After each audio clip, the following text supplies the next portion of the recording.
when you have the buying of votes across America, when you have a meltdown of every cultural edifice in America, you have a revolution going on. And what can you do about it? You can do a lot about it. You can do a lot about it. Now the Obama administration is launching a civil rights investigation of all schools in America. Civil rights investigation of all schools. They want to find out why Hispanics and blacks don't get as good grades as whites. They're going to blame it on racism. Well, let me tell you a little story about it, and then you can decide whether it's racism or something else. You be the judge. In the San Francisco Bay Area, there's a Sausalito Unified School District right over the bridge from San Francisco. Beautiful city, Sausalito. Now, there's a pocket of African-American folks who live in some housing over there that was built during the war for the shipyard workers who built most of the Liberty ships for the Kaiser shipyards. And many of the people were brought in from the South to work in the shipyards. They did a fabulous job building the ships. They stayed on, had families.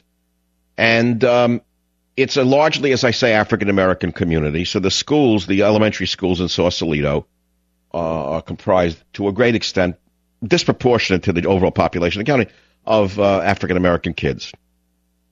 About 15 years ago, the vermin on the left said that the reason the scores were lower in the black schools, the primarily black schools in Sausalito, was because of racism.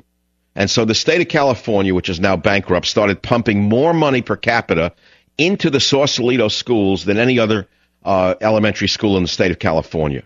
I think the numbers would double. The last I checked, it was $5,000 per kid generally in the schools of California, but $9,000 per kid in Sausalito. They pumped tons of money in. The grades were still low. So it had nothing to do with money, nothing to do with money whatsoever. I can't solve the problem of families being broken down. I can't point the finger at why the family broke down. I know what, to a certain extent, what happened. We know it was the Great Society, the last liberal juggernaut of Lyndon Baines Johnson that destroyed the black family. We understand that. Many of you don't understand that black people had millions of small businesses across America before the 60s. You don't know that. You'd like to believe that blacks were as poor before the Great Society as after. That is a big lie. What happened was LBJ came along with socialism, and he replaced the father with the state. The state provided the check rather than the father, and the families fell apart. That is the primary driver of the disintegration of the African-American nuclear family in the United States of America, according to my estimation, according to my knowledge. That's the way I see it.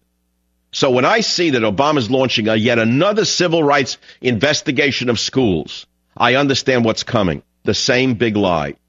You know, one thing you got to admit about liberals is that they're not that smart. They're very predictable. You know exactly what they're going to do and what they're going to say. There's nothing new coming out of them. Nothing. Duncan will pressure schools to enforce civil rights laws. Can you name one school in America that is not enforcing civil rights laws? Can you name one school in America that doesn't bend over backwards for minorities in every way possible to make certain that they're complying with an overbearing fascist government? The Bush administration bent over backwards, but that wasn't good enough. The left-wing vigilantes now want to prove something that isn't true, which is that the reason black kids and Hispanic kids do not perform as well as white kids is because of inherent racism, not because of other factors. And I'll let you figure out what they are.